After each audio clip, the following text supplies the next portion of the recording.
Welcome back, people. Lateness is greatness. You already know what time it is. It's time for the all-you-can-eat Chelsea show, weekly show that you all know and love, and you can't wait for it. And it feels like it's been a while. I'm not gonna lie. I felt like it's been 2 weeks. I checked the YouTube channel. No, it hasn't been. But maybe because last time we did it on a Wednesday night. We did it on a Wednesday.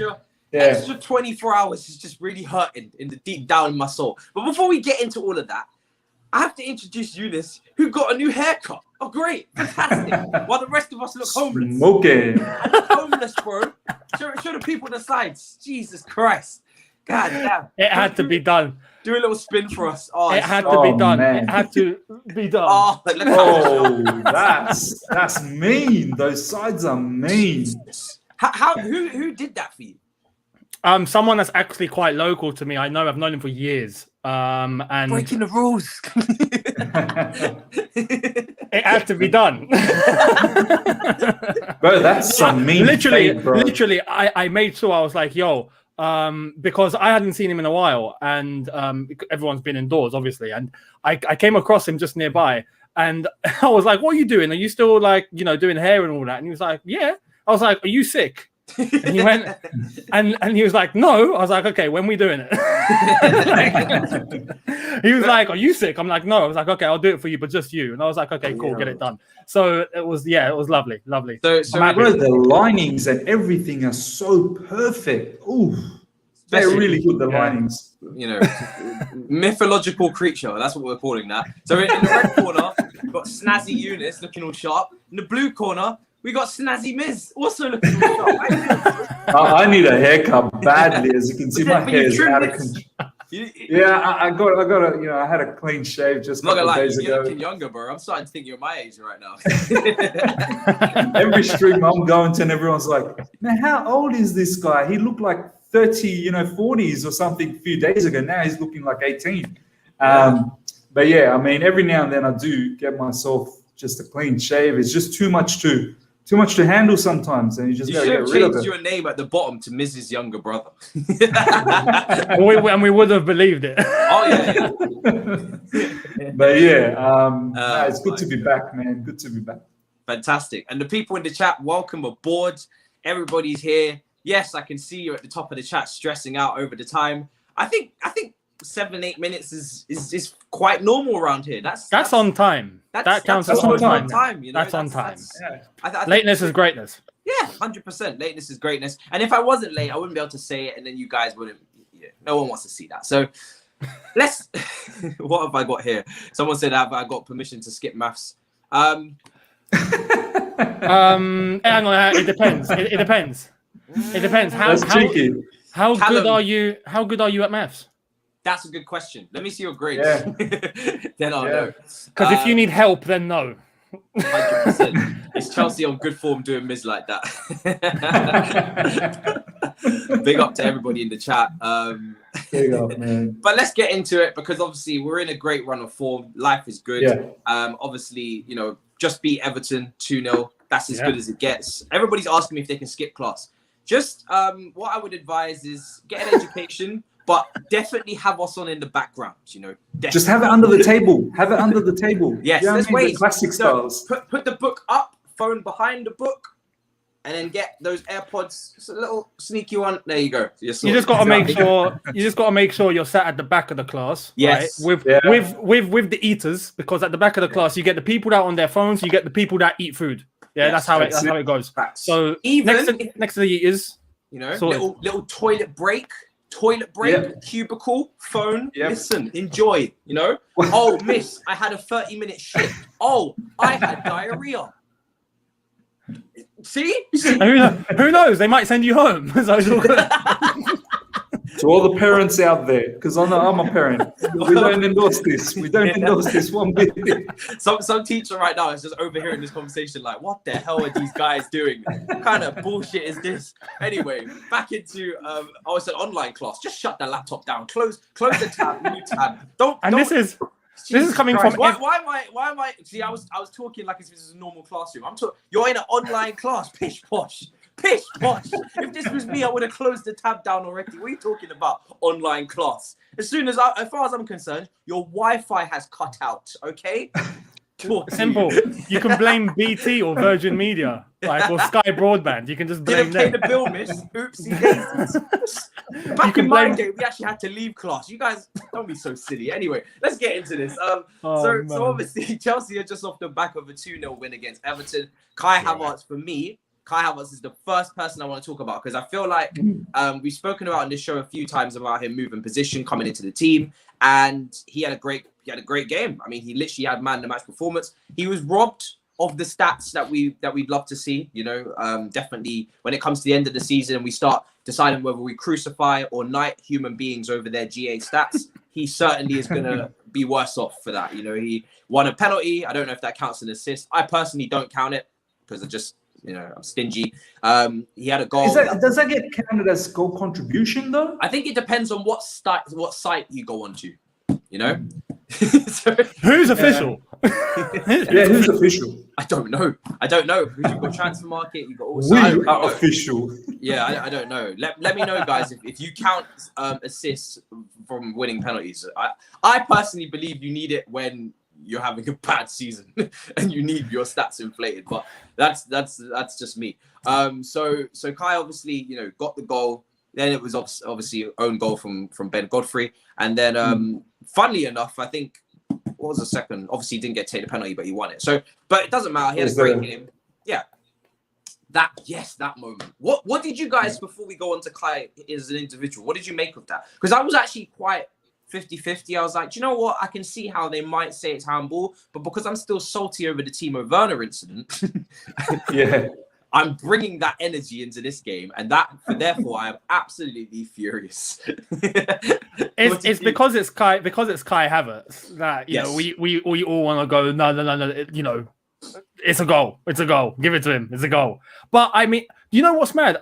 During the time was the only time I watched it. Like during that game, I didn't actually go back to see a replay. I saw the replay during the game, and I remember it coming quite low. So I assumed like it's handball. Similarly, even in live as well, Younes, you could see, he went down on it. Do you know what I mean? Yeah. And when you go like that, when you go like this, it's different. When you go like that, and then it leads to the ball falling right into your place, and you hit it in the net. It's like, oh, okay, he got a huge advantage from that. So I let it slide. Personally, I let it slide. Me too. Yeah.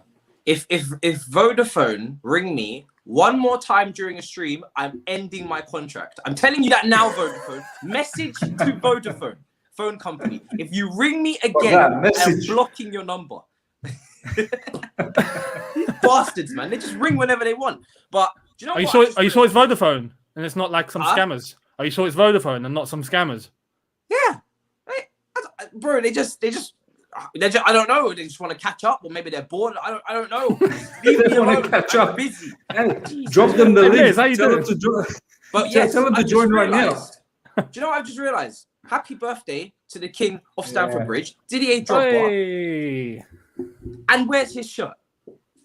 Perfect. Is that his shirt? Wrong shirt, mate. Wrong shirt, Oh my god! I feel like I've done him wrong.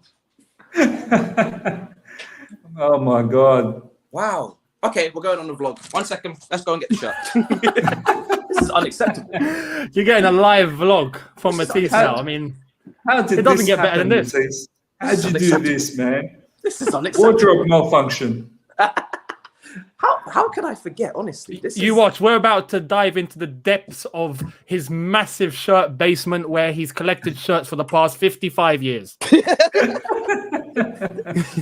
How am I gonna find Matisse is really 75. That's how old he is. He just looks very young. Do you know what the problem is here? Is that there's too many shirts. There's too many shirts. Okay. I'm never gonna find this. Look, guys, look at this. I'm never gonna find it. Mate, you've got more shirts than Stamford Bridge itself. Man, I'm never gonna find this. Okay, we're gonna have to get back up. This is we're gonna have to get the production team on this. I'm never. Are you the Chelsea kit man by any chance? I bet he's got a side hustle. He's the Chelsea kit man no one knows about. He's got plenty of side hustles, man. Hello. But how big is your house? You've even forgotten where your room is. It's like he stepped out of his room and he's like, "Whoa, what's going on here? It's a mansion." Currently, It's YouTube money, man. The YouTube money is really kicking in. Wow, do you know what it is? My press team is on the phone, so I'm gonna have to wait. Someone saying Matisse is on a yacht tour, man. It probably is a yacht tour. It's the fact that it's the fact that it's my dad, right? He's got so many shirts, and they're like just. Your dad is Roman Abramovich. Oh my god! Potentially hundreds of them, right? And we didn't do a change of shirt today, so this is just infuriating. But we'll get it done, people. The production team will be in the building soon. Back onto Kai. Yes, we were talking about football. Yeah. Yes, back onto Kai. This has been the longest intro you've ever got. They do usually last like a while, but we're definitely taking this here. Back onto Kai. I'm so happy. I personally think he needs to get a stretch of games in this position because I want to see him nail it down now. I think there's a potential here for him to really own a position that has not been claimed all season. And I think he's actually probably, in terms of traits, he's got a little bit of everybody. Do you know what I mean? Like, we look for every time under Lampard, he always favoured a striker that could press. He always favoured a striker that could, run the channels and whatnot. So that's where Abraham got his starts from. And obviously he was scoring goals as well. Giroud, hold-up play, link-up play was always there. Heading ability as well for the crosses, which is the main way we was playing. So, again, that's where he comes in. And Timo Werner is obviously the new big money signing. Money. Kai is ticking all those boxes. He cost a lot. Yeah. He can head the ball. He's got pace. He's got link-up play. He can finish as well. And he should actually, if Timo's going to start, have that existing chemistry of Timo Werner already. There's actually no reason now why Kai, for me, shouldn't start against Leeds up front, not in any other position, because the other positions are kind of dealt with. Mason Mount will probably come back into the team. Timo, people call for Pulisic. Hudson-Odoi had a really good game. I think that's already underspoken about as well. He played very well. Had a big part in that first goal before the pullback from Alonso in midfield to get far past a few players. And obviously Ziyech is going to still be looking to get back into the team as well. So that's already what, 5? Is it 5 players in that role there for the 2 players behind the forward? Yeah. So you include Werner. So would you include Werner and then Havertz next to him? Yeah, I would include Werner now as part of the fake 10s and actually include Kai Havertz as one of the strikers. I think that makes a lot more sense. I think in everybody's head at the start of the season, And you know what, Matisse? That's interchangeable as well. Like, I've seen how Werner goes up and then Kai comes in. So it's interchangeable. Yeah, 100%. I think everybody at the start had it in their head that Kai would be the fake 10, the 10, and then Timo Werner would be the lone striker. But if you actually flip them against most opposition that isn't a high line, which is what Liverpool was gifted, and thank the lucky stars, they never changed their game plan. They just continued to play with a high line the whole game. And it was like, right, then we'll just keep going over the top. Most teams won't be that naive. So what do you guys think of Kai, and how confident are you that he can cement his place? I'll start with Younes. I think he can now, especially after that performance. If he can just keep up some consistency, I think we've got a possible solution to our little crisis that we have in lack of goals up top.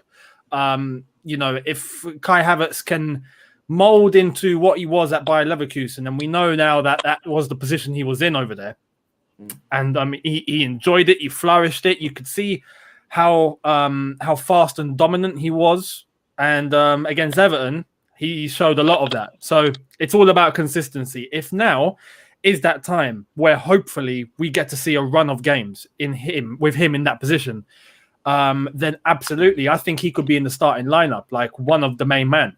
So I think it's a good time in the season, especially now with Leeds coming up, where I think that will suit him quite well. We know Leeds are not a team to sit back, so he might gain an advantage from that. Likewise for Timo Werner.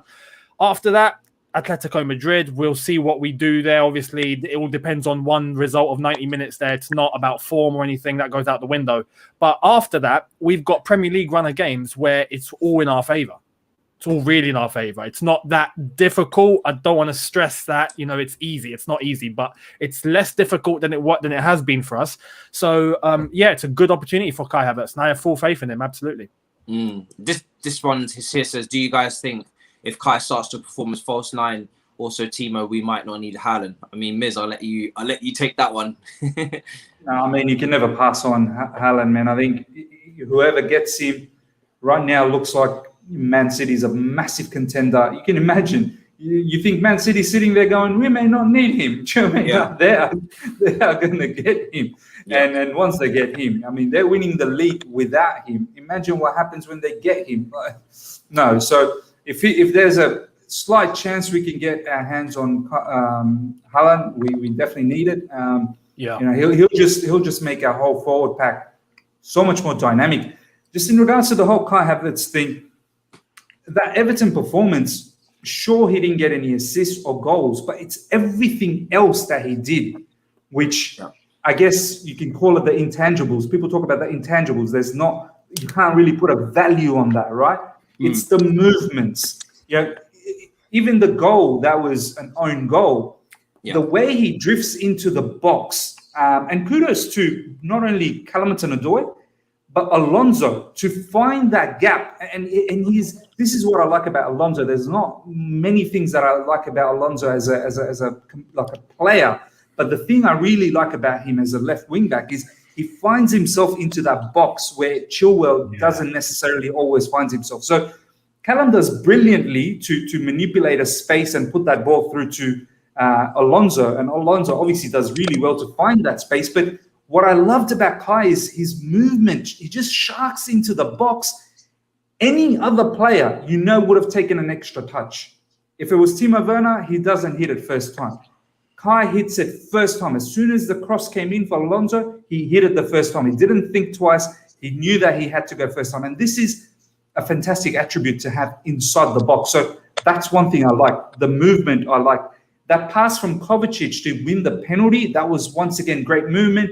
The pace to try and go around Pickford, winning that penalty, that's another tick box for him. And all other tick boxes in terms of dropping deep in midfield, linking up play, passing, the burst of pace, having the aerial ability in the box. Man, there's a lot of things to like about this player up front.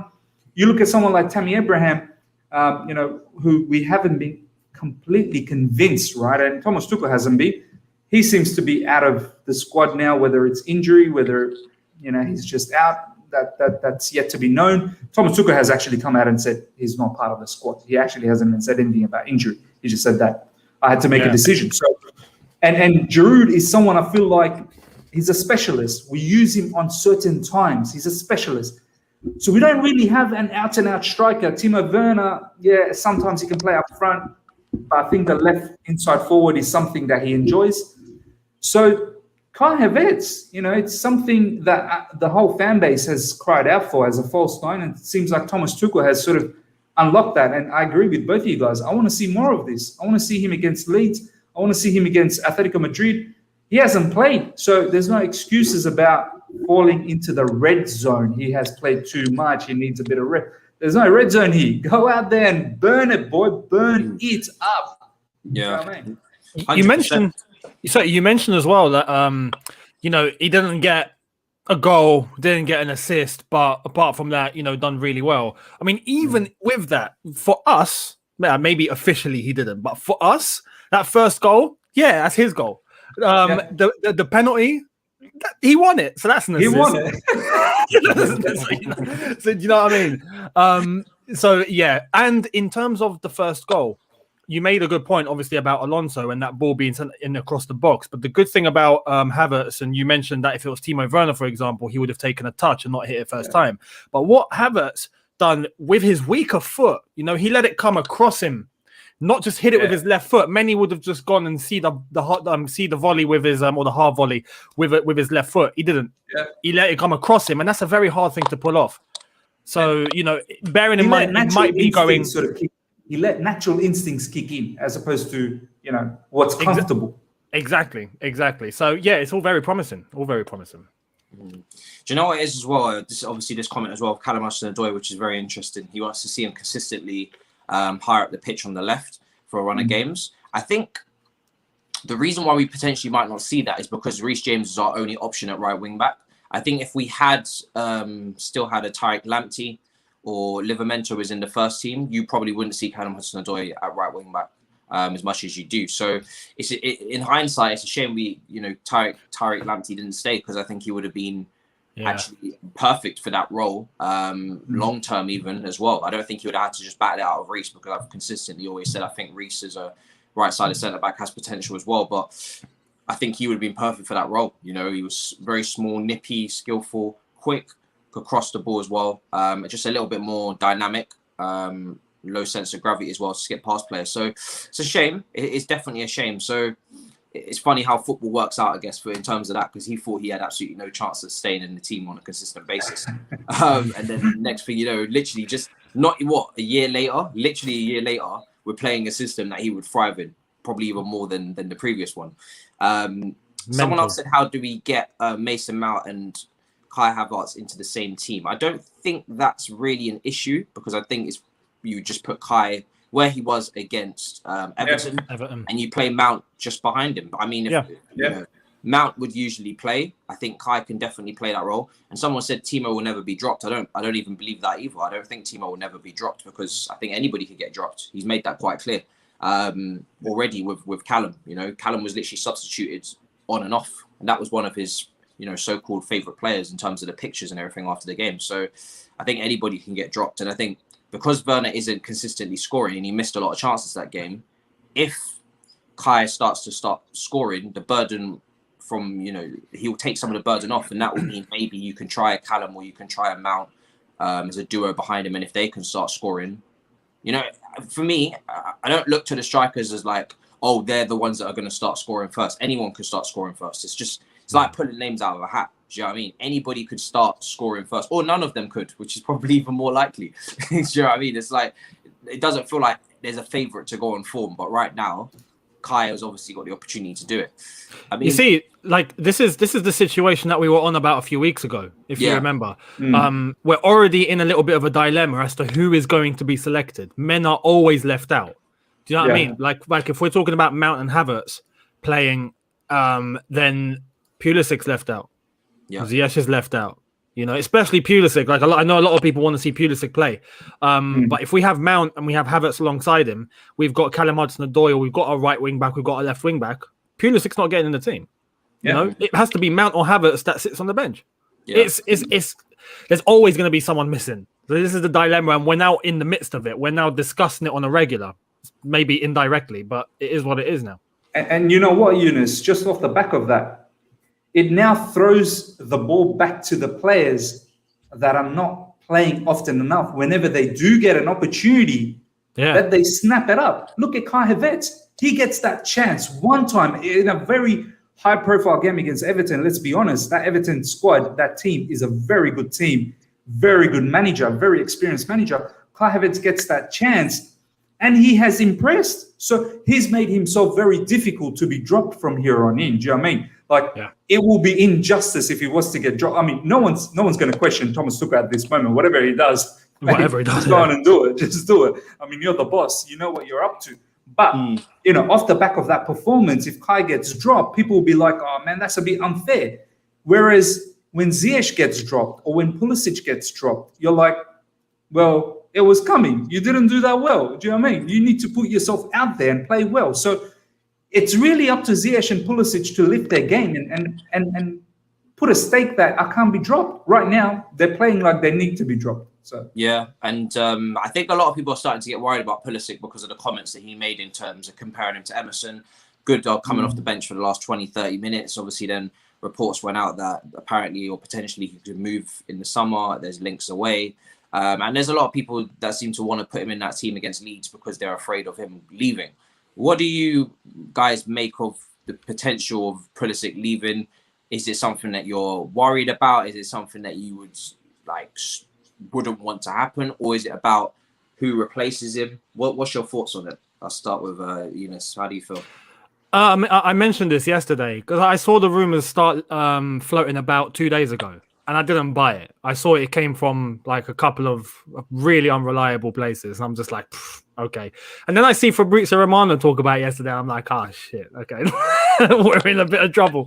I personally think I don't think he'll go. I don't think he'll go. And Tuchel has admitted, that the only reason why Pulisic hasn't been playing as much as he would like is, Thomas Tuchel's fault. He's publicly said it's my fault, especially when it comes to how he used him at Dortmund. There is still that sort of thing floating about subconsciously. At Dortmund, he used him as an impact player. And he done that on a regular. 20, 30 minutes, Pulisic would come on and make an impact. And now that they're working together again, and realistically, even though Tuchel's been doing very well and everyone's satisfied, we have to take into context, it still hasn't been that long. Yeah. So it's going to take a bit of adaptation and a bit of time, I think, for Pulisic to really become a regular. We've seen Ziyech get his opportunity. We're now seeing Kai Havertz get his opportunity. Pulisic will get his opportunity. Up until the end of the season, I think all of these players are going to play vital roles. If we are still in the Champions League, still in the FA Cup, still fighting for top 4, which now looks in our favour, Pulisic included will be a vital part of that and getting us across the line. So when it does reach the end of the season, I do think that he'll stay. I think everyone will stay. I'm not personally worried just yet. And you know what, boys? Pulisic needs to be a bit humble on himself as well. Like, I mean, I watched Matisse. I watched North London Carnage, the show that you do with the boys, and you were talking about Gareth. You're doing that. You were talking about Gareth Bale with Tapping Toes and Tapping Toes, and you were saying how I think it was you who was saying that Bale was really handled well by Mourinho. Like a lot of the fan base from the Spurs side of things were sort of getting frustrated, this, that, but Mourinho waited because he knew this lad has got injury issues. I can't just keep throwing him in just because I think he's fit. Do you know what I mean? And then the next thing happens is he's gone for the rest of the season. You look at Bale now, how sharp he's looking again, sharking into the box, looking quick, passes are sharp. Mourinho waited, and now the crunch time comes for Spurs, the last 10 games or so, and he can have a finely drilled Gareth Bale.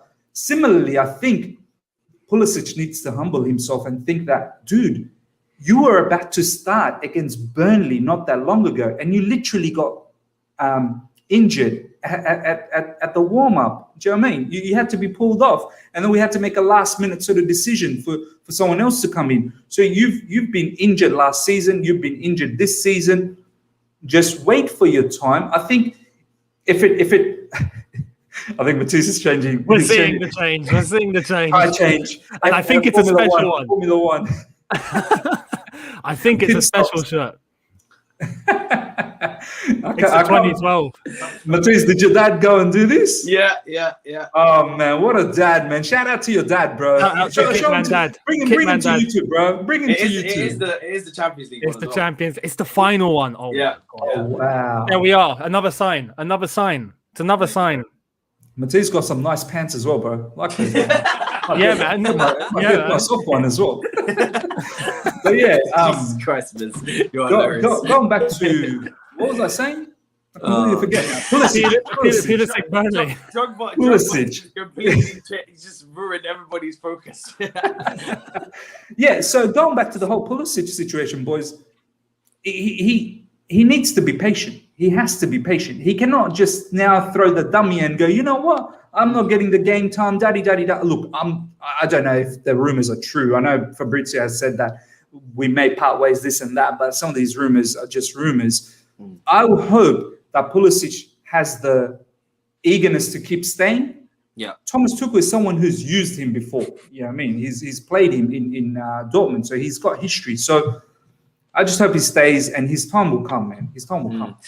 Do you know what it is as well? I think what I keep saying to people is I think Pulisic, there's no person that knows him better than Thomas Tuchel. So when it comes to that situation, it's like, it's very difficult for me to worry about him when I know the person that's looking after him knows him better than everybody else. You know what I mean? It was like he knows him, and he's an experienced manager as well on top of that. So if there's anybody who's going to treat the situation correctly, it's going to be him. And the thing is with Pulisic, it's not the first time we've seen him not in the team from the beginning, and then he works his way into it. It's one of those situations where it happens at Liverpool when they sign players as well. They took a while to bed in Keita. They took a while to bed in Fabinho. Not obviously Pulisic. This is obviously his second season, but this is a player that really traditionally as well can't even play more than once a week. So maybe Tuchel is just leaving him in the back burner to try and build himself up. You know, yes, he's fit, but is he fit? Like, as in, can you really now go on a run of games? And also, just to put it quite frankly, he doesn't deserve to play. You know, when he's making these cameo, there is that small caveat. Yeah, that very small caveat of people saying that we should play players that are on merit so we can win football matches to make the top 4, but then you're conflicting that and you're confusing yourselves in terms of, do you want top 4? Do you want to win games, or do you want to play your favorite players into form? Because you can't always do both. And for me, I would prioritize making top 4 over playing certain players that I want to see on the pitch. If Pulisic is not playing well, then he shouldn't be playing, because we have so many attackers. That's the whole point of having competition. And I feel like a lot of people are missing that. Like, we used to have no depth, and we had Pedro and Willian coming towards the end of their career. So regardless of how Pulisic would be playing, if he was in form, out form, people would still really want him in the team because it's Pulisic and he could do anything at any moment. Unfortunately, now, if you don't like this, I'd rather do. We've got a lot of players in that position, so you have to be playing well. And is he above Mount in the pecking order right now? No. Is he above Hudson-Odoi? No. Is he above Kai? No. Timo as well, to be honest, despite missing all these chances, he's probably not even ahead of him either. You can have your debate there about Timo and Pulisic. Maybe Pulisic deserves to come in terms of Timo's place, because Timo's missing a load of chances. I'm not going to fight you on that. You guys have heard me on Timo all season. If he's not scoring goals and he's not finishing his chances, his position in the team is up for grabs, because his all-round game is just not complete enough for me. Whereas, you know, you also have to look at it, though. A lot of people will say Hudson-Odoi should be playing there, and that's what a lot of people have said. And potentially you play Hudson-Odoi in the left wing, and then Timo and Pulisic potentially don't get in. So it's an interesting one. The problem is that these are the most important years of your career. I can't blame Pulisic getting top 4. Getting 4 minutes isn't ideal, but if Bayern comes. It's an interesting one, because with Pulisic, he's extremely talented. We know that. But availability is your best ability. If he continues to have these injury issues as well next season, then I would start to think to myself, is this another Iron Robin situation, or is this, do you know what I mean? Because if you can get a Sancho or someone, a lot of people will say, listen, you know, they're not too much gap in quality, or I think Pulisic's better, or whatever. I'm not going to get into that debate with you. But if Pulisic keeps getting injured and he's not fit to play the games, and he's not fit to work himself into the team, because this all started because he's not fit. Let's make that very clear. He may be fit now, but the reason why he's not in the team right now potentially is because he wasn't fit in the first place, and because he didn't get to have those run of games to get himself into the team. Every time you get injured, you put yourself, unless you're Eden Hazard or someone, you put yourself to the bottom of the pecking order. Especially in a very competitive squad like this, if you get yourself injured when we're winning, you effectively put yourself at the bottom of the pecking order every time. And Pulisic gets injured a lot. There's no secret in that. So if a young player who's trying to get minutes and develop continues to get injured, every season he picks up a significant-ish injury, or a couple of niggles where he's out for 2, 3, 4 weeks at a time. And we thought he was back, but then it's delayed. And this is affecting him, because now you can't build any chemistry. You can't be consistent in the team. And then you have situations like this where, okay, you was out. Okay, Hudson-Odoi was always playing well, really. Mount, even under Lampard, these two players were playing well. You've shed yourself, bro. How are you going to get back into the team? Like, do you know what I mean? This is where it all stems from, really. So, for me, it's one of those situations where he has to be available more often. He needs to be available for selection a higher percentage of the time than he has been, because I think so far this Chelsea career, he's racking around the 60 or low 60s or high 50% in terms of how many games he's missed. So that can't happen. That can't happen. So I think there's 2 points. The first one is the one that you've already mentioned a bit earlier, Matisse, where you said that he's being managed to make sure he doesn't fall into injury again. Yeah. In the same way that N'Golo Kante is being managed like that. Yeah. We've seen Kante play and he's done really well, but he didn't play the last game. And he didn't play the last game because Tuchel made it public managing him to make sure that he remains fit and he doesn't fall into that cycle again, and try and end that cycle once and for all. Pulisic definitely in the same sort of bracket. But the one thing with Pulisic that I think we all have to remember is we need to wait till he starts a game. Yeah, he needs to be given a game to start, and then we can really judge him. Obviously, he's coming on 20 minutes here, 25 minutes there, this, that, and the other, maybe even less. These are big games, you know. But exactly. Now, if he gets a game to start, much in the same way that Ziyech got a game to start, and we managed to see what he could offer. Kai Havertz has now been given that, and he performed really well. Yeah, Pulisic needs to be given that, and hopefully we can see what he does there. And then it was up to Tuchel to make that headache. Now, the one thing I want to say about Tuchel and the lineup selections, how long has it been since we've had starting 11s where we don't really complain about it anymore? Yeah. You know, it's been, honestly, I think years since, regardless of the starting 11, like nowadays, we look at the starting 11, there's always something to moan about. Or there's always, well, all of us have done it. All of us have looked at the starting 11 and gone, oh, no, he shouldn't be playing. What's going on? No, manager, you don't know what he's doing. And then you go on a mad tantrum. And then results don't go in your favor, this, that, and the other. Back before Twitter became a thing, realistically, properly as a thing, whatever lineup happened, no one moaned. People were just like, okay, come on to Chelsea. And that was it. Now, Tuchel is making these selections and it's changing from time to time. Last game against Everton, we made 5 rotations. Even Mount wasn't on the pitch. That was a big statement. Kante, who played well, wasn't on the pitch. There were things that were done. We got a result. And now people are starting to fall back into the cycle of ages ago where, okay, you know what? Maybe whatever he goes with, it works. We can be happy with it. So hopefully that is where it's heading. And, you know, it's down to the players to prove themselves. As simple as that. Chelsea comes first. Our run of form comes first. Our results come first. And then our favourite players comes after that. I think that's priority, and we have to remember that. Yeah. I just want to add one little twist to the whole plot here, right? I know we're sort of agreeing that Pulisic shouldn't leave. It's too premature. He shouldn't do this. However, boys, something to think about. I know the debate about 3 at the back.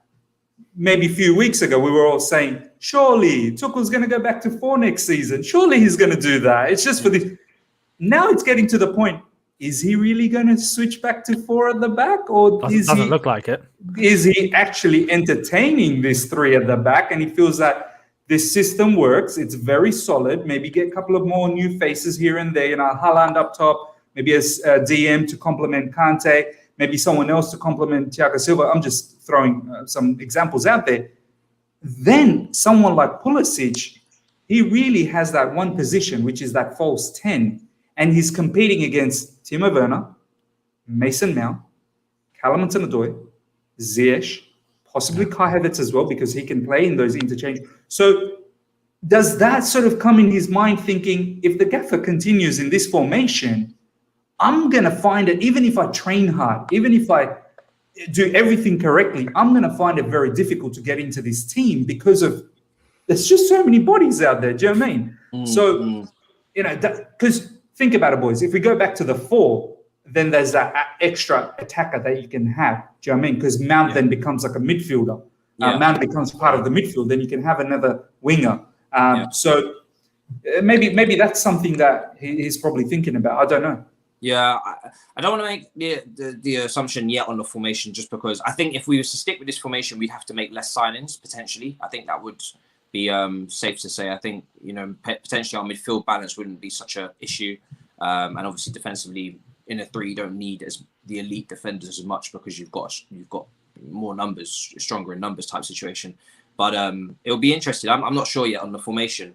Someone said here, these are Pulisic's development years. Shouldn't he be getting more game time?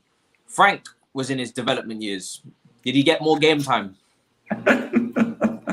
No. Kai Havertz is in his development years. Hudson-Odoi is in his development years.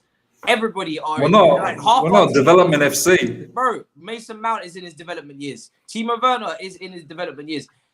What do you want me to do? What are we going to do? Play all of them? Everybody is in their development years. So because of that, and I said it before about Tammy Abraham, development years, not even in the squad. Yeah. So yeah. So everybody's developing, but this club is trying to prosper now. So we need to.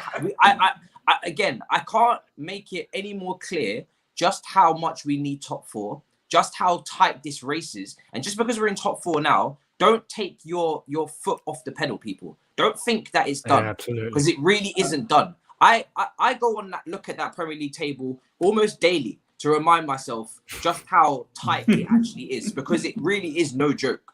Okay, we are currently 2 points ahead of West Ham, and they have a game in hand. We're not even Everton has a game in hand. Bro, some of you guys are starting to get comfortable, and you don't even own the home yet. You're out here picking furniture. Some of you are talking about quarter-final leg in the Champions League. We're not even there yet.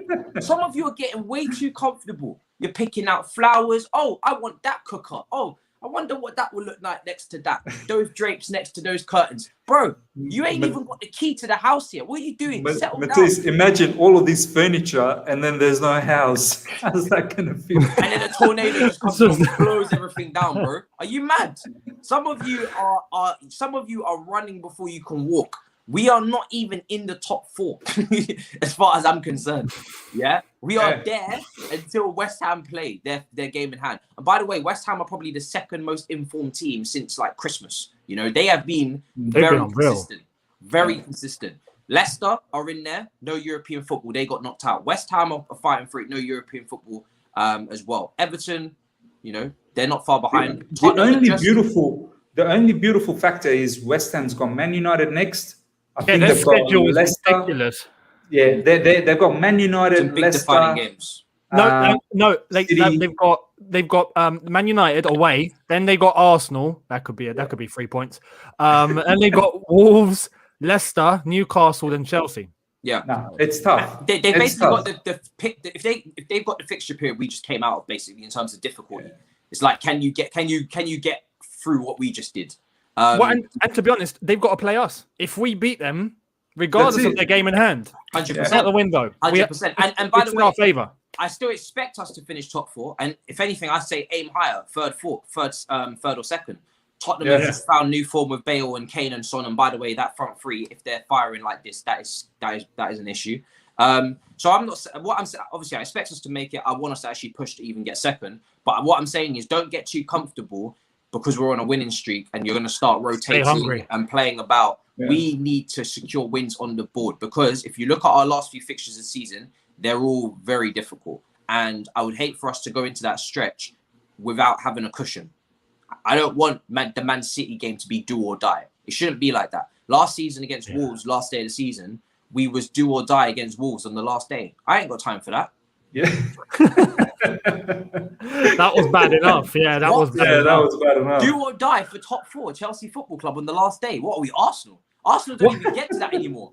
And this goes back to the comment that's on the screen, you know, about Pulisic's development years. Should he be getting more game time? Look, the truth is, we're not a school.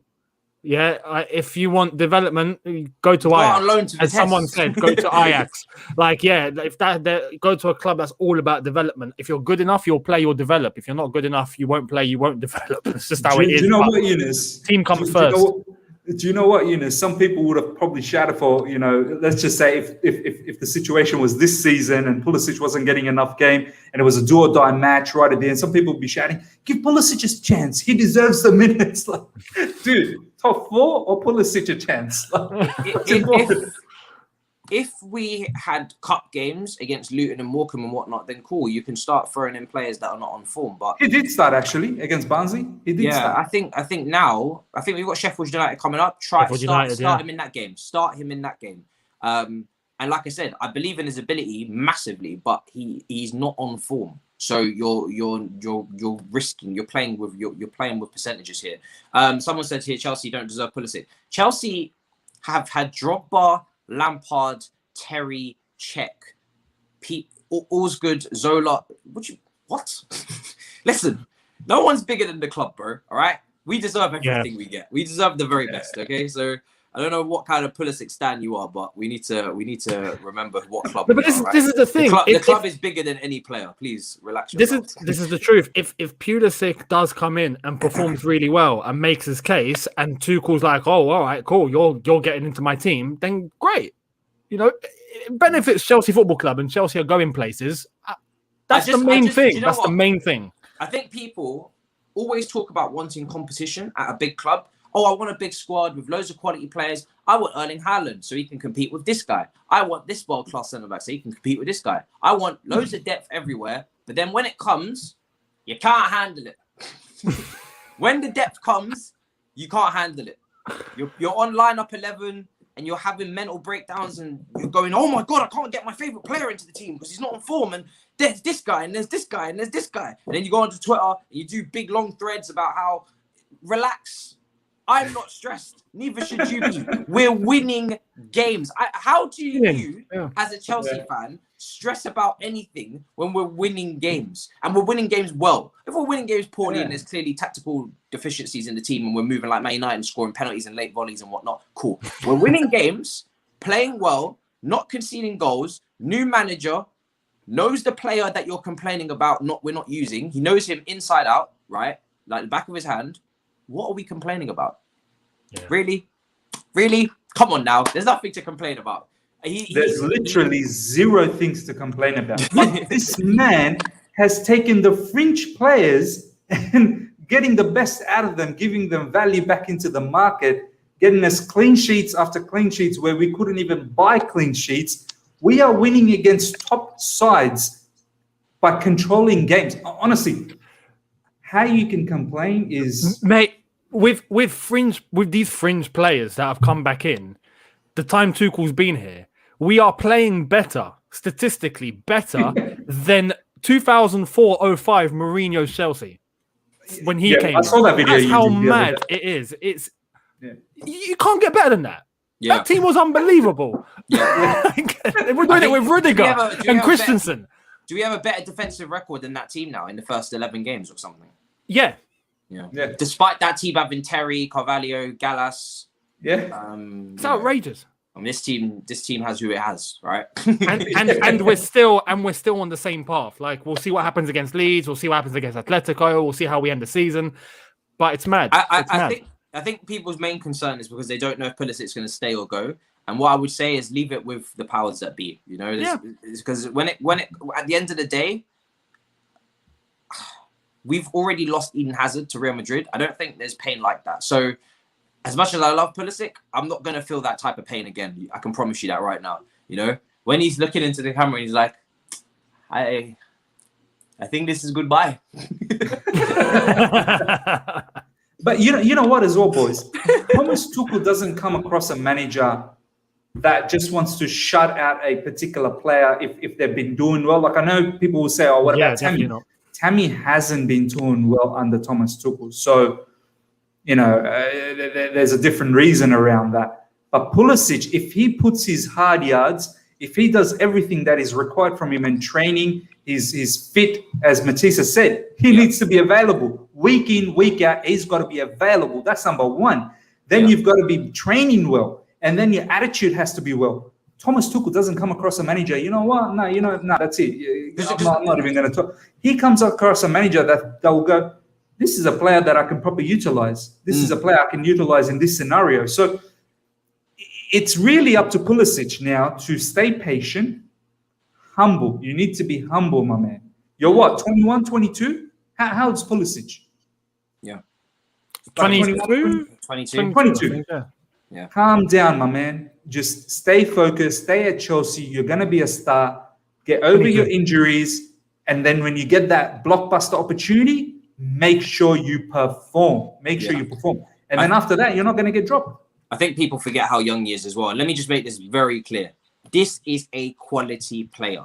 If he is fully fit and firing, for me, he doesn't need to be replaced by any of these names you guys are suggesting. Neto. I'm not one for just shiny new toys for the sake of it. Pulisic, in my opinion, is a quality talent, right? He is a quality talent. There is a lot, and I mean a lot of potential there. From a mentality standpoint, from a finishing standpoint, decision-making, passing, all of those standpoints, I think he is dribbling, obviously, is brilliant.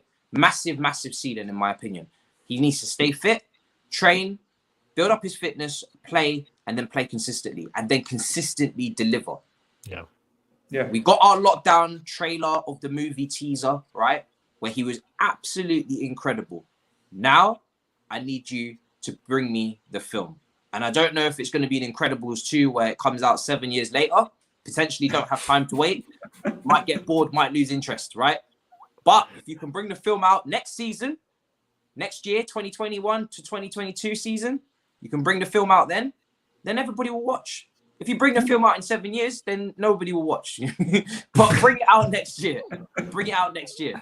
That would be brilliant, you know? And like I said, it's been a freak season as well. So I'm very patient with this kind of stuff. I'm not really in a rush because we're winning games as well.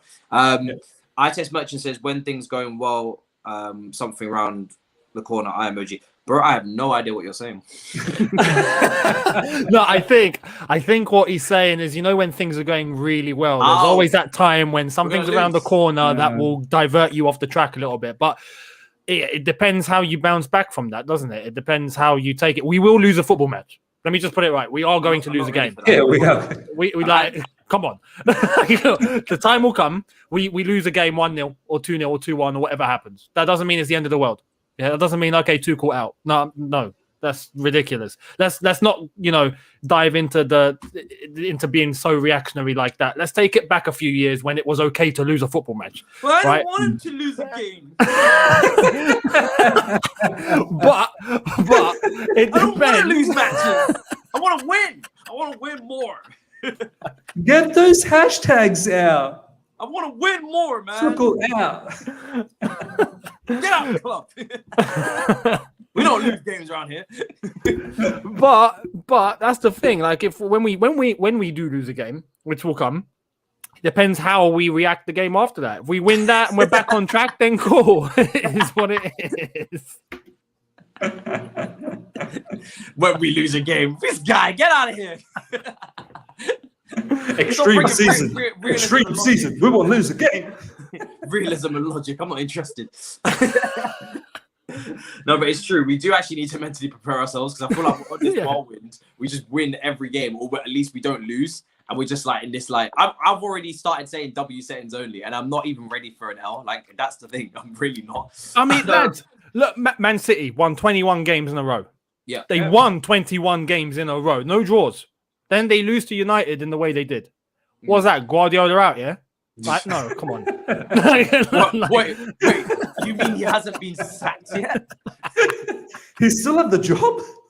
What do we need a hashtag when he's outrageous? Sacked? But the only thing I want to say is, Younes, just to add to that, it's what Tuchel said. He wants to make us difficult to beat. So even if we do get beat, and he's doing that, we better be difficult to beat. Do you know what I mean? Like it's like a small 1-0 or a 2-1, sneaky 2-1. Or a dodgy ref.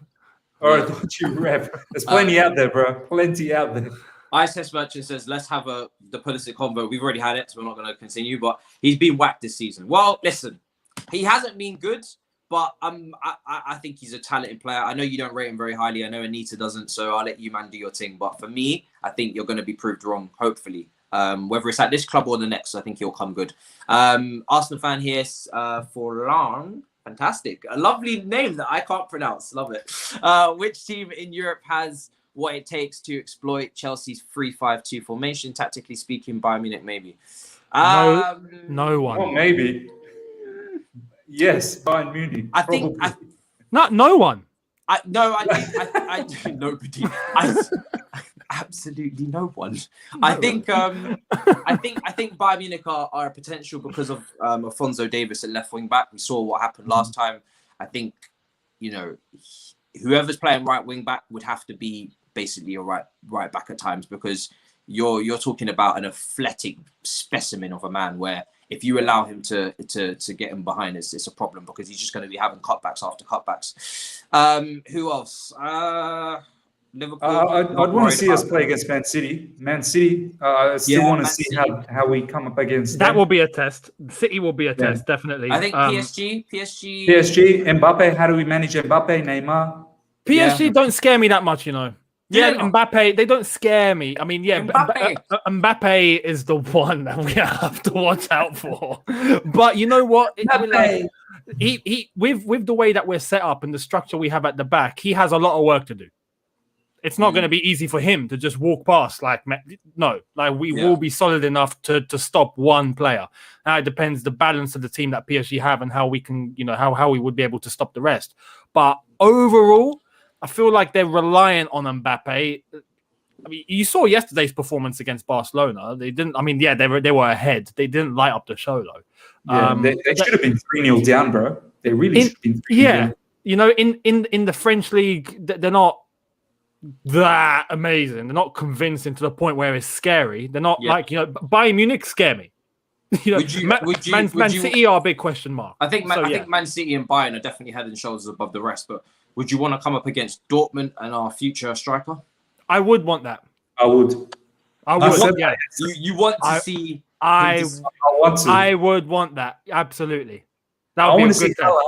I want to see Haaland, how he tackles our back three who have been in superb form. Not to say that I don't trust Haaland, I 100% trust Haaland, but I want to see how he fares against, whether it's Thiago Silva, Speliqueta, or Rudiger, whoever it is, the mix and the double sixes. I want to see how he tries to manipulate that and robust his runs, and because that's going to be interesting. Because Dortmund in the back and midfield, they're suspect. So we can beat them. I have no doubt we can beat Dortmund, but I just want to see Haaland, because that would be a good challenge. It's a Premier League team. He wants, if he wants to come to the Premier League, that's going to be a big challenge for him. I want to see that. Dortmund are leaky at the back. At the back, they're leaky. I mean, up top, they've got Haaland. That's what's saving them. If they didn't have Haaland, they'd be out. Yeah. They would have been out a long time ago. So it just depends. And right now, defensively, it doesn't look like anyone's getting through us. This is where the confidence is coming from. It doesn't look like there's any team out there that has, I don't say doesn't have the capabilities, but because there are a couple, we've named a few, but the majority of teams are not getting past our defense. They're just not. Yeah. That's what makes me confident. So, yeah. Okay. But let's say what you said, Matisse. We got to get past Atletico in the second leg. Yeah, because Atletico are good at comebacks. I think a lot of Chelsea fans are forgetting that game exists. We're going to be 1-0. And 6 days to go. 6 days to go. Yeah, we don't have Mount. We don't have Jorginho. It's going to be Champions League nights are always stressful. If you think you're going to watch that game, if you think you're going to watch that game in peace, you're not. Then you're not. So let me get that out of the way very quickly, because this is not. We're not a team that blitz teams. And Atletico are not a team that get blitzed. Apart from the game against Bayern Munich, I think in the group stage, they're still very good defensively.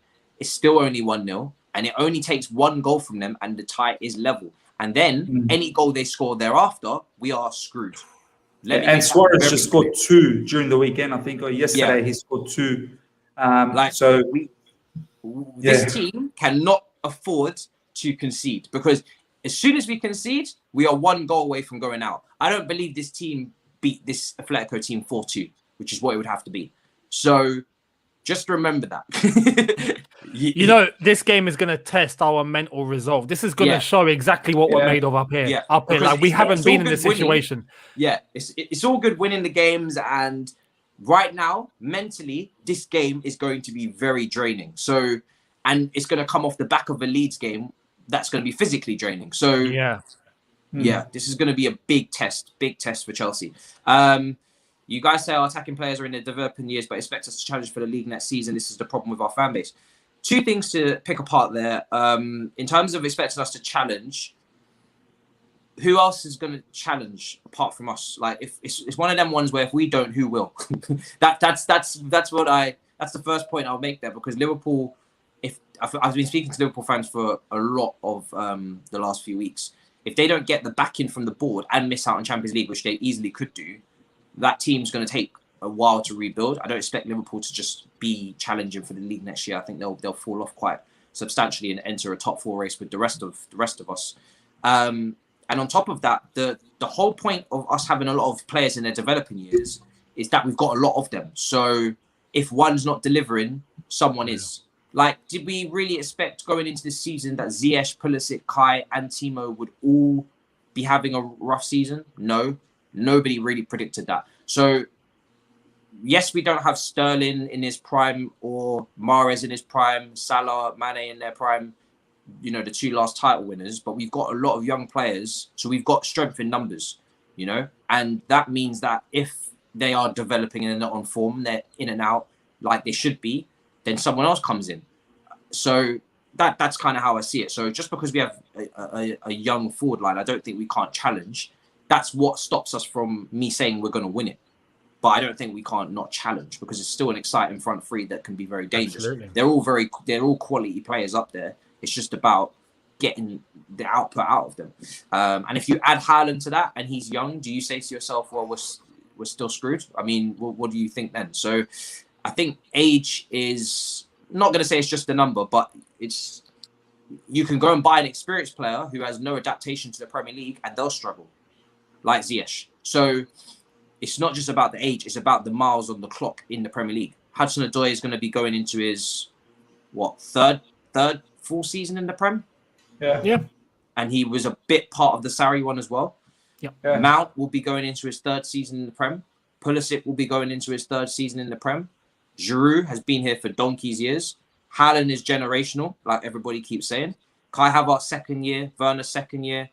I would expect improvement, 100%. That's what I keep trying to say is that, yes, we want to go into the market, but let's not forget player development exists. Was Foden this player a couple years ago? No, he wasn't. Now look at him. I expect the players to improve because they're all young. So that's the whole point. So if they don't, then what the hell did we invest in? Do you know what I mean? We shouldn't have to buy young players and then replace them so soon. That's not really the point. Super Chat here says, love your show, guys. Classic. Thank you so much. I'm glad you're enjoying. I mean, this is probably the highest performing show on the channel, to be honest, on a weekly basis. Everybody loves this one. So yeah, I'm glad you guys enjoy this show. We are literally just bring it to you every week raw. We don't go into this planned and scripted. We literally just come in and we just turn the cameras on and just go. Do you know what I mean? Do our thing and then we leave. The shirt wasn't even ready this week. That's how uncut it was. The shirt wasn't even ready. So that's. I do want to say though, the likes, guys. You guys are going to be slack with the likes. Lift it up. You know, we'll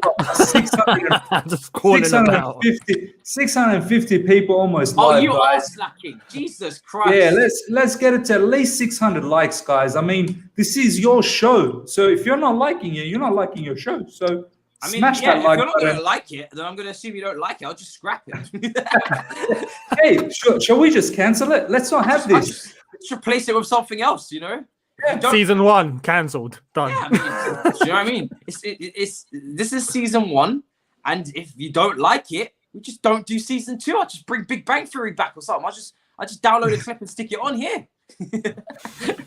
It's simple as that, guys. Get it to at least 600 likes, or we're not coming next week. Dino says 3-2. We actually go through on aggregate. Really? Okay, that's a lot of goals. If we win 3-2, yeah. Oh, okay. If we win 3-2, away goals. Yeah, because we're 1-0 up. So sorry. 4-2. Yeah. It's if they. Sorry. Yeah. I don't know why I got that confused. If we lose 3-2, then no, we're out. Yeah. What I'm trying to say is that as soon as we score, and then literally conceding another goal, away goals, we're screwed. That's what I meant to say. So from that point onwards, away goals, you are putting yourself in a position where it gets sticky. But it wasn't for me. When you get a 1-0 win at their place, I would be extremely disappointed now if we didn't go through. Like me too. To levels that you haven't even seen before on this channel. Like there would be no anger. It would just be extreme disappointment. Like to do a job and really do the perfect job out there and then not go through, I would be like, what? Are you kidding? Yeah, that would hurt. That would hurt. Yeah. Nah. Especially in a season where we didn't really expect to be in this situation. Let's have it right. And now we are in this situation. If it gets taken away from us, I will cry. And you know what, was I'm very confident Thomas Tuchel is well aware that this tie is not over, and he will let the boys know that do not be relaxed here, because Atletico Madrid, here's the thing though, they will come out to play. They won't be sitting back anymore. So we should have opportunities as well. So I just hope that whoever's playing up front for us is clinical and puts those away. If we score first, I'd find it very difficult for Atletico Madrid to score 2 against our team, who's only conceded 2 so far under Thomas Tuchel in 11 games. So in one night to match that, like that's pretty crazy. It would be freakish, yeah. Forlan here says PSG sat back yesterday against Barcelona. If Tuchel were to do the same against technically superior team, how good is this Chelsea's defense? You know, I think going into this Atletico game, the ball's in our court. You know, we can sit back, not a problem. Atletico have to come at us. They have to score. It's as simple as that. If they don't, they're out. So, you know, they're forced, which suits us, which means we can plan the whole game around exactly that.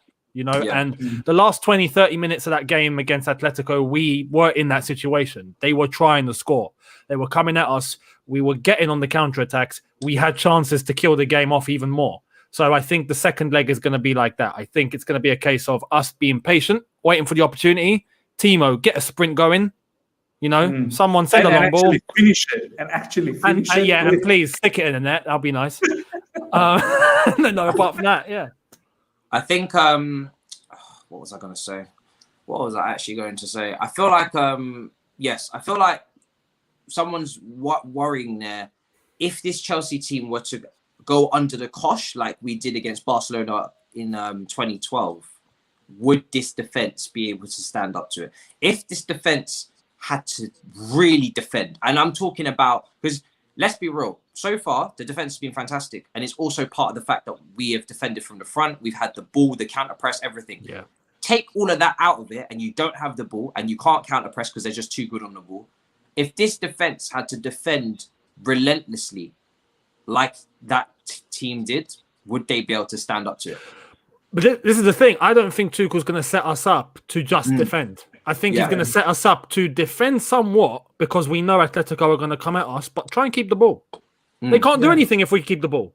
I think he's worrying in the latter rounds if you come up against a Bayern or whatever. Do you think At that point, again, it's going to all be based on mental resolve, and this is where the second leg is really going to come in, because this is going to be the toughest test that I think many of these players have faced in their careers.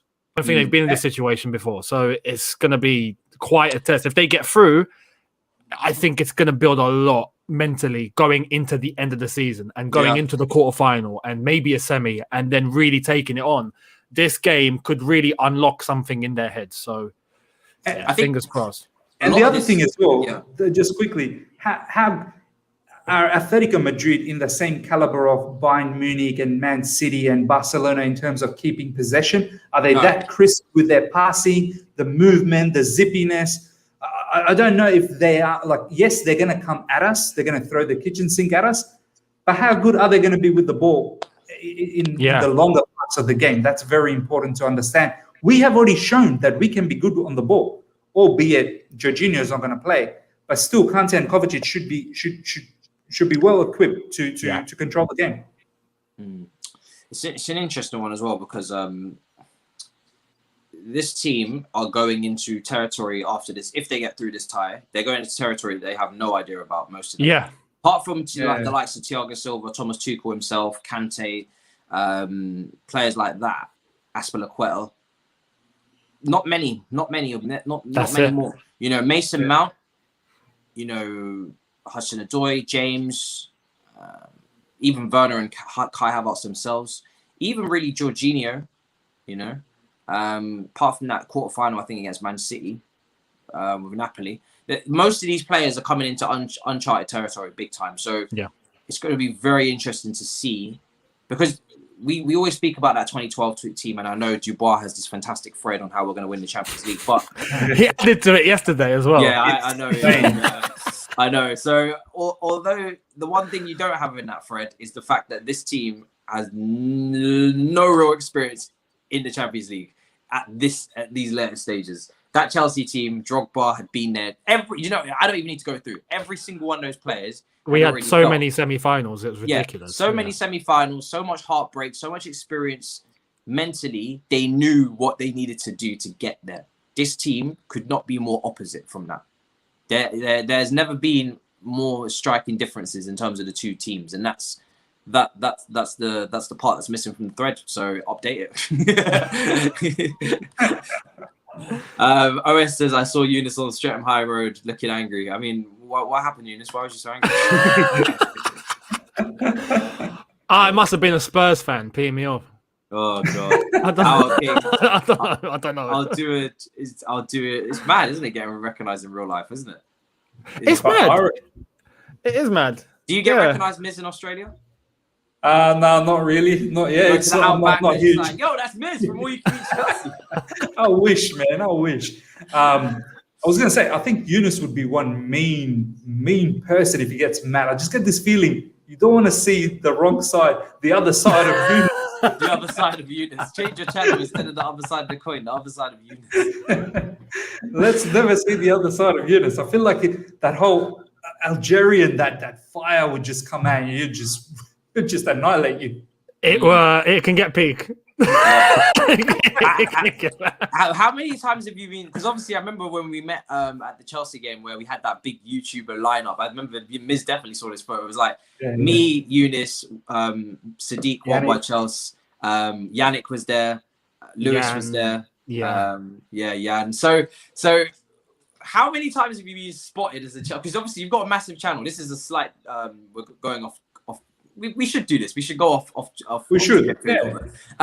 How many times have you been spotted in real life as a Chelsea fan? Just like from doing YouTube, because you got a big channel, you get a lot of views. Do you know what I mean? A few times. It's been a few times. It's been. I remember my first time. Like that felt weird. I remember it wasn't too far from me. Like I literally popped out to get some milk. And literally someone was like, Younes. And I'm like, who the hell's this guy? And then he was like, oh yeah, what's your stuff on YouTube? I'm like, oh wow. So this is what it feels like. Wait, I had no idea. You saw me, and now you're outside. Now you see me in real life. Jeez, it's very weird when the two worlds cross over. I remember when this has actually happened to me, I say 2 times I can remember. One was when I used to work in Sainsbury's and I was on a morning shift, right? So this is when I used to do my Twitter videos and they were all doing like 100k. I was in the peak of my powers on Twitter, and all the videos were doing 100,000 literally every time. They're like, I was on form. And I was working at Sainsbury's doing the morning shift, just like online shopping, while I did the football stuff during the day. And I was walking around with my trolley, with my trolley, doing the online shopping, just living my life, 6 a.m. in the morning, I think it might have been, so the store was open, so it must have been 8 a.m. And this customer comes up to me, he's like, I know you. And I'm like, no, he said Matisse. And I was like, looked at my badge, I was like, okay, cool, fair enough. My name tag, fair enough. All right, you know who I am. That was his confirmation. Yeah. I was like, and he was like, yo, Matisse, is that you? And I was like, can I help you? Do you need to know where the bread is? What do you want? And he's like, no, I know who you are. I was like, what do you mean you know who I am? He's like, you're that guy from Twitter. I was like, oh my God. I was like, surely not. Surely this has not translated into the real world, just in Sainsbury's. Like, this is so weird. And the thing is, the Sainsbury's I was working at was like northwest London. Like, it's not like I'm in central London where it's more populated and there's like higher percentage trust. I'm way out in bloody Colindale. I'm like, I'm off the grid, bro. What do you want from me? You know what I mean? And then the second time it happened was actually before this. So I was James. I don't know if Miz will know James from Twitter. Nishal. I was with them. I think I was with Nishal. Definitely Shannon as well. In the Chelsea Megastore. I think we was going to a game. Yeah, that's happening. And Chelsea Megastore. If you're a content creator and you want to feel like the shit for a bit, go to the Chelsea Megastore on match day, because you will because that's where obviously the age demographic falls a bit, obviously, because they want kits and everything, and you will definitely get spotted in there. I was in there looking at shirts that I couldn't afford, and this guy comes up to me and he's like, "Wait, you're Matisse from Twitter? Oh my god!" And I'm like, "Whoa! What do you want? What do you want from me?" I was like, "I don't know what's going on here." And he's like, "No, you're the guy from Twitter, Matisse. Oh my god, I follow you. Videos are sick, man." I was like, "Yo, this is." Hey, it feels weird. It feels weird. The Megastore is a popular place. I've had it in there. The weirdest place for me was Blue Water. Blue Water? In Dartford. Yeah, the shopping centre. So it's like the biggest shopping centre in Europe. Off the grid, Younes. It's off the grid. And I literally, this guy, I was with my dad and my mom, and he just went, Younes. I'm like, And he's like, "Oh, get picture." I'm like, "Oh, yeah, cool, no problem." Got that. The dream is to become the next George Benson, where they just want to rip your top off. No, I've you know what? Before a game, I was with George, and we went obviously before, outside the bridge. Yeah. Fulham Road. Yeah, on the Fulham Road, you get those like line of pubs, and you get the line of places. And there's one place where there's a little market you can go in and get some there's little stalls. And we went in there to get a bit of food before the game. And literally one guy came up to us and he was like, "Oh, hey lads," he's like, "George," because he watched George more. Everybody knows George though. And he was like, "Benson, oh, how you doing? You all right?" And then he's just like, okay, get pictures and all that and this, that, and the other. But yeah, George gets recognized too. It's mad. It is mad. It's a good feeling, but it's mad. It is nuts. I'm not gonna lie. Especially when you're not mentally ready for it. It's just like you're kind of like, "Yo, he's gonna." Well, who are you? Because that's how it is in London. Like in London, you're kind of like you're standoffish. You're like, "Yo, who is this guy?" It's nuts. I'll do a juju for Timo. 2 goals, two scored this weekend. Okay, that's all over the place. So you want this weekend. Yeah, you want to score this weekend. I am interested to see how many times we're going to need to do juju for Timo before he actually just scores. But it's getting a bit out of hand now. Going to need a lot of juju at this rate. Yeah, thank you, Jesus, for the super chat here. Gurman Sai says, let me see. Gurman Sai says, "I got a feeling Suarez will get a penalty. Just let him bite someone and get sent off." Rudiger, you know what to do. You know what I mean? Rudiger, you know what to do. Trigger him. I think Rudiger handled himself really well in the first leg. Guys, what do you make of Billy Goatmore's future? Billy Gilmore is a situation that's very interesting because obviously he's immediately 4th in the pecking order. I'd love to know. I would love to know if he's going to go out on loan next season, especially if we sign a DM, because I feel like Jorginho and Kova potentially could stay, especially if we keep this system because they're not exposing it. Kante obviously as well. So it's like, at that point, you probably do need to loan him because he's not getting the game time. So it's going to be an interesting one in terms of that. I think long term, I don't have any worries because I think he is the rightful successor to Jorginho in that role. And I think he's we forget again, he's very young. And technically, he's just so good. So it's mad. He could do with a good loan move, to be honest. A good loan move for him would be nice.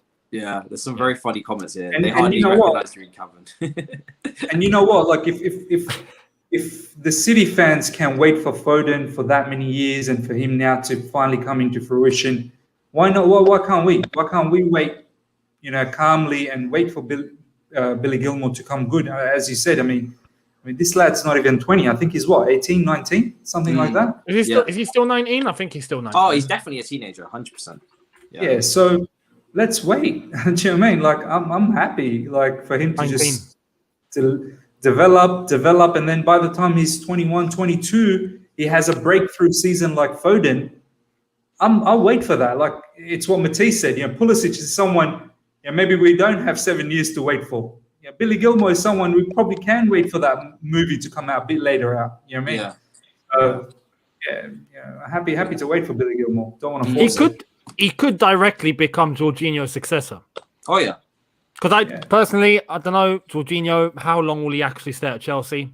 It might actually coincide really well with Billy Gilmore's loan, if he does go on loan, or his development. And then when he's ready, it could all just fall right into place. So, yeah, that's a possibility there.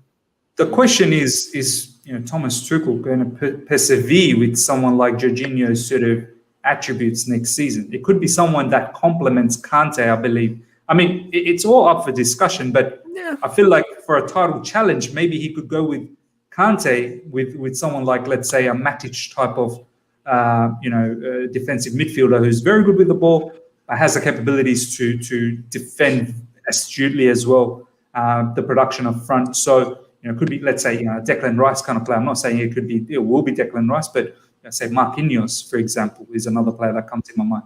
This is a thing, though. Remember how everyone, us included, were all saying, Jorginho Kante can't work in a pivot. There's just so much imbalance there. And then Tuchel brings it in and it works like a charm. I mean, I think with Jorginho, there might be a new thing unlocked about him. We need to give it a little bit of time and see what he actually does under Thomas Tuchel for a good substantial amount of time first, and then properly judge. It's a weird one. Thomas Tuchel's transformed our entire midfield. The thing is, Younes, I feel like the reason why it worked, and I'm not denying it, 100% worked against Everton. Well, it was against Everton, right? Jorginho and Kante. Yeah. Everton? Was it Everton? No, the last game. One game. Jorginho and Kova played against Everton. Jorginho and Kante played against Liverpool, I think. Was it Liverpool? Liverpool, and it worked. Liverpool. Yeah, and it was an absolutely fantastic performance as well. And you know what? I think it has to do with the three at the back. So what happens when you do, let's say, shift to two centre backs? Are they still going to work? So if it's three at the back, I've got no issues. Continue on with whoever you want to continue on, because they seem to have the combination. I mean, they seem to understand the role as to what each other needs to do. But if it's two in the back, it could be a different story. We're going to wrap up soon, but this chat here, when you ranks and say we're talking about BPL standards have dropped, no real world-class players, etc. Well, there are world-class players, there's just fewer of them. So I think unless you're a proven world-class player, not a debate getting into the team. I mean, for me, unless you're an Eden Hazard type player, why there is no absolute need for you to start. Is Pulisic a proven world-class player? No, he's not. Does he have the potential to be world-class? Of course he does, but he has to be consistent. We can't just keep referring to this lockdown period as to why he has to start every game, or the Dortmund, him breaking into the Dortmund team at a young age. He's developing. He's still developing. So we have a lot of players that are still developing, and we have a lot of experienced players that are good but not world class. So there's not many players in this team that outright just start, if any, to be honest. So apart from Thiago Silva, and even we're seeing there, he hasn't started immediately on his return, which I think is smart, because I think I want him for Atletico Madrid 100%. I don't even think we need to play him against Leeds, to be honest, because that's maybe too close to turnover time in terms of games to play Leeds and Atletico. I would actually leave him out for Leeds, who are a very energetic team, and play him against Atletico, which is going to be a mentally draining game that you probably do want Thiago Silva's experience for him reaching the final last year. Apart from him, there's not really anybody in this team that has to start every game. I think that's a good thing. So there is no Eden Hazard in this team. There is no Frank Lampard in this team. There is no established experience in their prime world-class player. So for that reason, someone will say here, Kante is world-class. When he's at his best, but he's not as consistent as he used to be. So when we're talking about Premier League standards, I thought about this yesterday, because obviously there's been a little bit of concern as to whether the level of the Premier League has dipped compared to other leagues. But when Liverpool are getting destroyed left, right and centre over here, and then Leipzig make them look like prime Barca, that is, again, I was thinking, you know what? Maybe the Premier League is clear. And this is funny, because this is where everybody was calling for Nagelsmann, and I didn't really settle on a particular coach that wasn't Poch or Carlo Ancelotti. I didn't even say Tuchel, so I won't even lie. But Nagelsmann, the reason why I didn't go so heavy for him is because, again, he has definitely got potential, and he looks like a very promising coach, one of probably the most promising coaches in the world. But the naivety to continue playing the same way against Liverpool when it doesn't work, why? That's the kind of tactically stubbornness that I'm not trying to see. I want the manager to be flexible. If you are playing against a Liverpool team and you know high line is going to kill you, why do you play the high line twice in a row and lose 2 games comfortably like that? What is the point? That is for me what I don't want to see. So even Nagelsmann, you can see it there. The naivety. That's not really that's not something Tuchel would have done. It's not something I would associate with Poch or Carlo either. I just think in terms of being flexible, that's what I'd want, So I think he was a bit naive there the other night. After losing the first leg so comfortably against, again, a Liverpool team that can't even get a point in the Prem, they can't buy a point. So I just think it was extremely naive from him. And he's still young, so, experience will come and he'll probably snap out of that. But one thing I will say is when I'm considering everything right now, I'm happy we got Tuchel over Nagelsmann. And that's probably hindsight, obviously that's hindsight. But from what I'm seeing right now, I'm happy we got Tuchel, because even Tuchel, everybody alludes to his previous mistakes at other boards, at other clubs, he's already said publicly he's trying to learn from previous experiences. He's already apologized for his tactical changes in the game against Southampton that he felt he could have improved on. He is a person that seems to accept responsibility for when he does something wrong. That is massive. Brilliant. Absolutely massive. The fact that he seems to be self-reflecting and acknowledging himself as a manager and where he needs to improve on and what he needs to learn from, that is huge. And that doesn't happen very often in these positions because, let's be honest, when you get to the top of this sport, ego. The ego must be it must be huge. You know, you're at the top of the sport, managing the top club, doing all your badges, and clearly the way that you do things works because look where you are now. The ego must be incredible. So for someone to come in and be like that is fantastic. Just to add to that, and this is once again, I feel like I always have to add this disclaimer. I'm not having a go at Frank Lampard, but even Frank Lampard, with the lack of experience that he had, how many times has he come out in public and he said and has said that he's made a mistake? How many times has he done that? Not Zero. once. Not Zero. once. And we know he's made mistakes. We know he's made mistakes. He knows he's made mistakes. Do you know what I mean? But most managers don't do that, isn't it? Most managers don't really do that. I mean, you see so many high-profile managers, they start throwing their toys out the pram, they start taking shots at the press, and they'll do anything to hide, to either protect their team or to protect themselves. Very, very rarely do you get a manager who explains himself as detailed and thorough as Tuchel does. So for me, I just think taking everything into account, I think this was a great move from the club, even if it was accidental, because I think he wasn't top choice. It was Poch and Nagelsmann, but we potentially stumbled onto something accidentally that is brilliant. Another super chat here. Chelsea is a title contender next year with a few improvements in attacking and defensive areas. What is the gap between you guys and Europeans elite? There's a gap. There's definitely a gap. This is a team that haven't reached the quarterfinal of the Champions League we haven't reached the last stage of the Champions League since Mourinho. Conte? No, Mourinho. No, I mean quarterfinal. Did we? Oh no, we didn't. We didn't. No, we didn't. we lost to Mourinho. Barcelona PSG. It would be Mourinho when we got to the semi-final against Atletico Madrid and was knocked out in that season where we had Demba Ba, Fernando Torres, and Eto'o, and we tried to win the Prem, but we won at Anfield, came close that season. The season before the title win. Since then, we have not progressed past the round of 16. That is nuts. So it's been what? It's been 7 years. Time flies when you're having absolutely fun. I guess. Wow, having fun. what's happened? Remember, we were getting semis on a regular, and then we'd lose a penalty shootout, or we'd get robbed. We were qualifying for the semi-finals like it was nothing. And if we dared got knocked out in the quarters, we were like, what? What's happened? What do you mean? What do you mean we're not going to the last four? Like it was an offense. Do you know what I mean? Now, we can't even get to the last 8. So in terms of the gap between you and the Europe, so there's your gap. There is a huge gap. I'm not. And not just that, between these 6, 7, 8 years, there were a few years where we didn't even make it to Champions League. So we didn't even play Champions League football. Before we wrap up, I mean, final thoughts as well on the Leeds game coming up on Saturday lunchtime kickoff. High energy game. We outran them outran them at Stamford Bridge. I think it was a very good win, actually. I was very impressed. I remember being very impressed with that win. Mm-hmm. But Leeds as well. I spoke to Connor from One Leeds channel, and I know Miz is talking to him at the moment as well. Is that going to go ahead, bro? Tomorrow, tonight for you guys. Tomorrow for me. Okay, yeah. So One Leeds channel, Connor from One Leeds channel. He's obviously on the Battle of the North show. So is there something in the chat? Oh yeah, I just saw it. I'm not going to put it on the screen. You know what? As soon as Younes said that, I was like, someone's going to make a cheeky comment about that semi. In the semi. I knew you guys were going to do that. I put myself into that. You don't miss a thing. You do not miss a thing. That's funny. So this chat is just, God Lord. So anyway.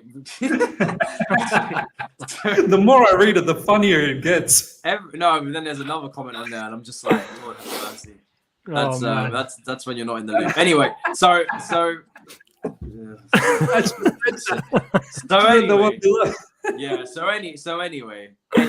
So Connor from One Leeds channel, One Leeds fans channel is obviously on the.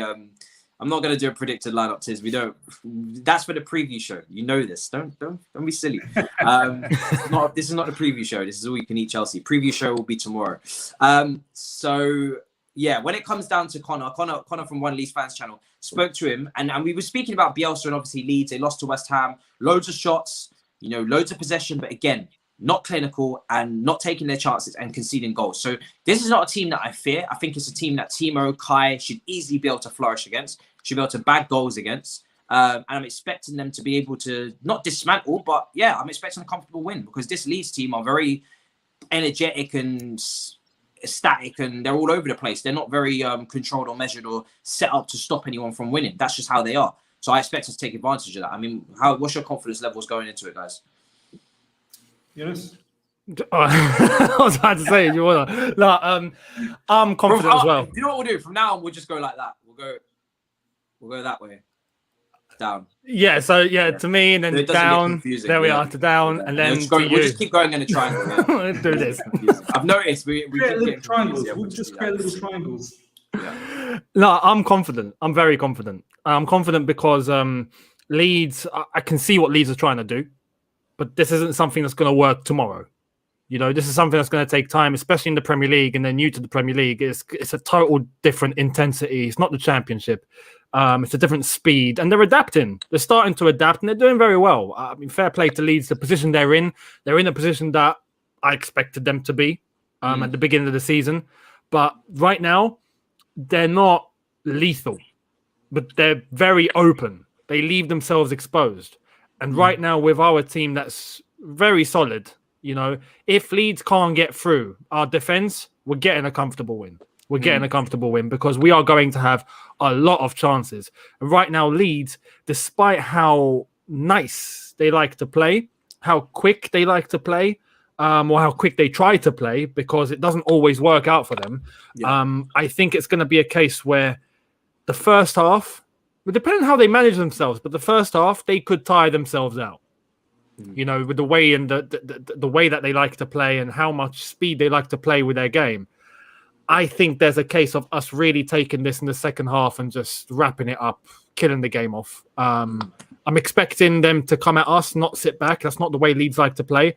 We know that some of them refer to them as passing merchants, which isn't too far off at the moment. As I've said, I can see what they're trying to do and what Bielsa is doing, and that shouldn't be underrated. I think next season they could really get something going with a full pre-season at a Premier League level. They might be a threat next year for causing a shock, but right now they're not there yet. And I think it's in our favour. I can see a comfortable win. Maybe not a destruction, maybe not something that's a battering, but again, 2-0, something like that. I think it's a comfortable win. How confident are you, Miz, going into the game? Yeah, very confident. I mean, we've just come out of the most toughest fixtures with 3 wins and a draw and not conceding against Atletico Madrid, Liverpool, Man United, and Everton. I mean, you're going to have to feel confident. If you're not confident now, then there's something majorly wrong with you. So having said that, though, I think some of the Chelsea boys will remember that was the game, probably the best game under Frank Lampard this season. That was probably the best game for us earlier this season under Frank Lampard. And many journalists post that said the decline might have started because of how much they ran, how much the players just exerted themselves in that particular game. Leeds outrun everyone and we outran them on that particular game. So it's going to be interesting, boys. Does Thomas Tuchel take the same leaf and go, okay, we will outrun you? Or does he go, you know what, you run, we will be smart enough to pick you off because we've got some big fixtures coming up. I can't have my players just running wild because I need them to run in other games as well. So I think with that Atletico game as well, I'd be shocked if he just has them run into the ground mercilessly. And this is why I think this is the perfect preparation for the Atletico game. Yeah. Perfect, because Leeds aren't going to sit back. Leeds are going to be a team that we know likes to play offensively, likes to get, really take a game to their opponents. It doesn't always work out. As far as I'm concerned, Leeds are not that clinical. Yeah. But it's going to be perfect prep because that's going to be the setup that we're going to face against Atletico. It's True. a team that's going to have to come out and try and score goals. So this should be treated as a preparation for the Atletico game and to see how that system can work. The only caveat, Younes, is Atletico is going to be better defensively. Leeds are not going to defend. We should be able to put Leeds off. Leeds, yeah. Like, this is the perfect game for the likes of Werner, for the likes of Havertz, for the likes of Mason Mount, Callum Hudson-Odoi, really for any attacker that loves football, because this is an opportunity now. Even Ziyech, even Pulisic, anybody that plays in that front three should thrive. And if you can't play well against this team, then God help you, honestly, because they are just going to sacrifice so much space and chances. It's just going to be like, you know, when you play in the cage when you're younger, it's just going to be like kick and rush football. That is literally what it's going to be. So I'm looking forward to it. I think it's going to be wildly entertaining. And yeah, I expect us to leave with the W, because it's lunchtime kickoff, which is. Hey, I want to say the early lunchtime kickoff on a Saturday is a cursed time slot. So, you know, I hate 12:30s on a Saturday. I hate it because big teams always fall. We have, yeah. So I'm hoping the curse doesn't hit us and we get a comfortable win. But yeah, people are saying the pitch is bad as well. Everybody's playing on the same pitch though. So again, is it away? Yeah, it's away. Yes, yeah. It's away. Yeah. I mean, if the pitch is bad, then you just have to change your style of game. I guess you have to go a little bit longer. Go over the top. They're going to leave space in behind anyway, so there's no reason why you can't go. Exactly. Yeah. So, I expect a W regardless. I don't care what picture they put out there. I feel Kovacic is going to be very crucial against Leeds. He was instrumental when he came off in the second half. He kept on finding passes behind them because Leeds pressed so high, crazily. So someone like Kovacic could release Werner, could release Pulisic. You never know, Pulisic could get a game here against Leeds. Yeah. Kai Havertz up front. So yeah, if Kovacic is starting, I expect him to really dissect them. Yeah. And you see the way we played against Liverpool. I think we'll see something similar. We'll see something similar. Hopefully. As long as it's a W, I ain't got no problem with that. I don't care what the scoreline is. Actually, I do. I would like to keep a clean sheet. Bamford not scoring again would be great. A lot of people have issues with the pitch. I mean, it is what it is. We can't change it. Do you know what I mean? Yeah. And the man, like, put it like this: Tuchel and his staff are not going to get there and be like, "Oh my god, the pitch is a mess." They're gonna know the pitches. If you guys know the pitch is not good, they're gonna know. They know. Good. So they're gonna be preparing for that. We're gonna wrap up the show now. It's been a brilliant one as per usual. People, make sure you smash the like button because, as I said, as Miz said, we're not coming back. Just won't see us again. We're not coming back. If it's on 500 likes, we are not coming back. Matisse, make that for real, man. Make it official. 500 likes. So minimum 500 likes and we're not coming back. We're going to boycott our own show. You heard him. There you go. So if we don't see 500 likes, we're not coming back. There you go. All right. That's you've been told. You've been warned. All right. You've been warned. Hey, take it seriously or don't. But all I'm saying someone's doing dislike, Matisse. Huh? Someone's doing a dislike as well. Nah. Oh yeah. There's always less of that. There's always one. It's a Leeds fan. Yeah, there's always one that fights. It's common. People, it's been real. Younes, let them know where to find you, bro. Links are in the description as per usual, people. Yeah, links in the description. You know, it's on your screen. Younes Talks Football. I'll see you later on for a brand new video anyway, if you are going to pop on. But yeah, thank you for this once again. Been a good show. On to next week. Hopefully a win. And then actually, next time we see each other, we would have played against Atletico. Yeah, that's what we would have. Yeah. So look, I hope we're all alive. It's literally the day after. It's the morning after. It's the morning after. So yeah, I hope we're all not dead. I hope none of you are in hospital with heart failures. That would be nice. But it's probable. Yeah. Yeah. It's going to be an interesting one. It's going to be defining. So make sure you're tuned in. 100%. Miz, let them know where to find you, bro. Link is in the description for Miz's channel as well. Yeah, guys, the other side of the coin, 7 p.m. approximately UK time, almost every day. Different topics, different things, sometimes Champions League, sometimes, just other clubs as well. Whole heap of different guests. I've got Connor from one Leeds fan coming up 7 p.m. UK time tonight. So yeah, if during sort of halftime, if you're watching Man United versus AC Milan, drop in, listen to it, or you can even just watch later on, whatever sort of suits you. Yeah, 100%. So guys, make sure you go subscribe. Links are in description there as well. I'm done for today. I'm on Rance's channel, obviously at 1 with Delulu Guna. If you want to watch that, that's going to be in about 12 minutes or probably 15. You know how lateness is greatness. And yeah, I mean, that's me uploading on this channel. That's me done. Tomorrow will be the preview with the preview gang, Sam and Mayo from 360 TV. We're going to be talking 100% Leeds, tactics, lineup, predicted lineups, everything like that. Obviously, team news will be out by then as well. So we're going to get all of that stuff done.